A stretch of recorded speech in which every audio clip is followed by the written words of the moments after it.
राधा वल्लभ श्री हरिवंश, आप सबका फिर से स्वागत है चैनल पर।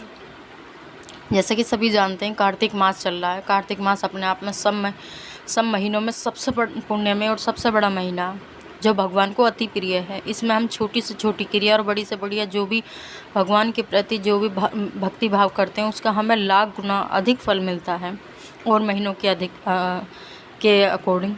तो इसलिए इसमें जो भी चीज़ जो भी है, जो भी दान पुण्य सत्कर्म दीप जो भी हम करते हैं, उसका लाख लाख गुना फल मिलता है। तो इसी के चलते हुए अब इसमें आती है कार्तिक मास की जो शुक्ल पक्ष की जो कृष्ण पक्ष की जो एकादशी है, जिसका नाम रमा है। ये अपने आप में बहुत बड़ी एकादशी है, बहुत बड़ी, सब पुण्य को देने वाली, सब अर्थ काम धर्म मोक्ष सबको प्रदान करने वाली है। इसलिए अगर हम और कुछ भी ना कर पाएँ तो इसमें हमें कुछ खास चीज़ों का तो ज़रूर नियम का पालन करना चाहिए, जैसे कि दीपदान और तुलसी मैया की पूजा, और जैसे कि एकादशी। इन सब चीज़ों का तो हमें नित्य प्रति ज़रूर इन सब चीज़ों का पालन करना चाहिए, और उसमें भी भगवान की कथा सुनने का अधिक महत्व है। तो इसलिए आज हम सुनते हैं कि भगवान की रमा एकादशी की कथा, जिसमें स्वयं युधिष्ठिर भगवान श्री कृष्ण से पूछ रहे हैं। युधिष्ठिर बोले कि हे जनार्दन, कार्तिक कृष्ण पक्ष की एकादशी का क्या नाम है, यह मुझसे कहिए। श्री कृष्ण बोले कि हे राजन, कार्तिक कृष्ण पक्ष में रमा नाम की शुभ एकादशी होती है, उसको मैं कहता हूँ, तुम सुनो। यह सब पापों को हरने वाली है। प्राचीन समय में मुचुकुंद नामक राजा था।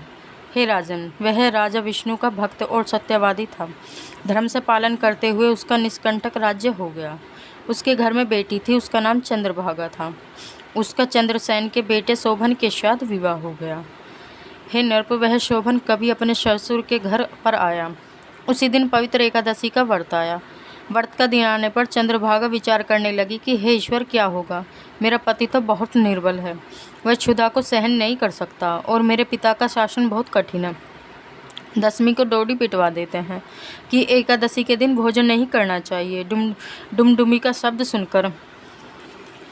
सुनकर शोभन अपनी स्त्री से बोला कि हे कांते, मुझे क्या करना है। हे शोभने, जिसके करने से मेरा जीवन नष्ट न हो, और ऐसी शिक्षा दो। चंद्रभागा बोली कि हे विभु, मेरे पिता के घर में कोई भोजन नहीं करता, हाथी घोड़े तथा पशु भी नहीं खाते हैं। हो कांत, यदि भोजन करना चाहते हो तो घर से चले जाइए। शोभन बोला कि तुमने सत्य कहा है, मैं व्रत करूँगा, जो भाग्य में लिखा है वैसा ही होगा। इस प्रकार भाग्य का विचार करके उसने उत्तम व्रत को किया। भूख प्यास से शरीर पीड़ित हो गया और वह बहुत दुख हुआ। सूर्यास्त हो गए। वह रात्रि वैष्णव मनुष्य को हर्ष बढ़ाने वाली हुई और शोभन के लिए असह्य हो गई। सूर्योदय के समय शोभन की मृत्यु हो गई। राजा ने राजा के योग्य सुगंधित चंदन की लकड़ी से उसका दाह कर्म कराया। चंद्रभागा ने पिता के निषेध करने से अपना शरीर नहीं जलाया। उसका अंतिम संस्कार करके पिता के घर में रहने लगी। रमा के व्रत के प्रभाव से मंदराचल की शिखर पर शोभन को बहुत रमणीय देवपुर मिला। सिंहासन पर बैठकर श्वेत छत्र वर प्राप्त हो गए। किरीट हार बाजूबंद इनसे सुशोभित हो गया। गंधर्व और अप्सरा सेवा करने लगे। वहाँ शोभन दूसरे इंद्र की तरह शोभा को प्राप्त हुआ। मुचुकुंदपुर में रहने वाला सोम शर्मा नामक ब्राह्मण तीर्थ यात्रा के लिए भ्रमण करता हुआ गया। उसने राजा के जमाई को देखा और उसके पास गया। उस शोभन ने शीघ्र सिंहासन से उठकर ब्राह्मण को नमस्कार किया और अपने ससुर की कुशल क्षेम पूछी और अपनी स्त्री चंद्रभागा तथा नगरवासियों की कुशल क्षेम पूछी। श्याम शर्मा बोले कि हे राजन, तुम्हें ससुर के घर में सकुशल से है ना सब? चंद्रभागा सकुशल है ना, और नगर में सर्वत्र कुशल है ना? हे राजन, यह विचित्र नगर आपको कैसा मिला, सो कहिए। शोभन बोला कि कार्तिक कृष्ण पक्ष में रमा एकादशी होती है, उसका उपवास करने से यह अस्थिर पुर मुझको मिला है। हे द्विजतम, जिस तरह यह अटल हो जाए ऐसा यत्न करिए। ब्राह्मण बोला कि हे राजेंद्र, यह स्थिर क्यों नहीं है और अटल किस तरह होगा, वह मुझसे कहिए, मैं उसका निश्चय करूँगा। शोभन बोला कि हे विप्र, मैंने यह व्रत श्रद्धापूर्वक नहीं किया, अंत में इस नगर को अस्थिर समझता हूँ। चंद्रभागा से यह वृत्तांत कहिए तो यह नगर स्थित हो जाएगा।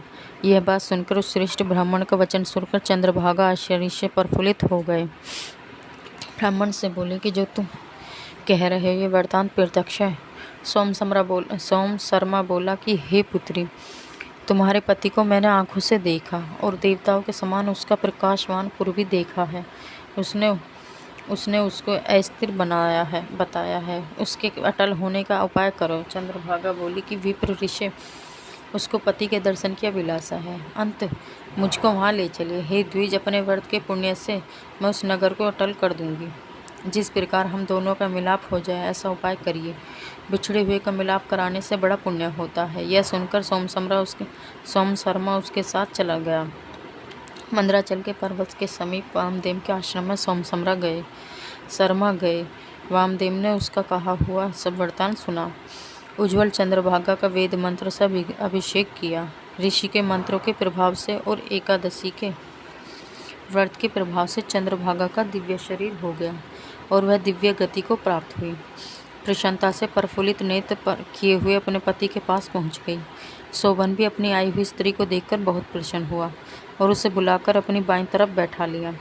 हे नर्व शार्दुल, इस प्रकार यह अपने पति के साथ आनंद से रहने लगी। वह दिव्य रूप होकर सुंदर आभूषणों से सुशोभित हुई, सुख भोगने लगी। शोभन भी उसके साथ दिव्य रूप होकर विहार करने लगा।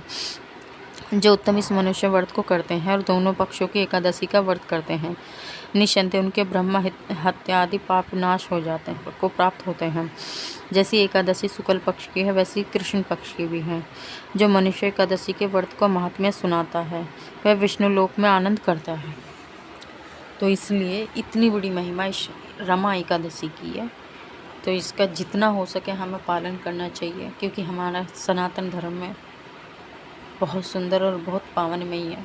हमें अपने सनातन धर्म को आगे बढ़ाने के लिए ये सब चीज़ें करनी चाहिए, तभी हमें कुछ समझ आता है। राधे राधे, श्री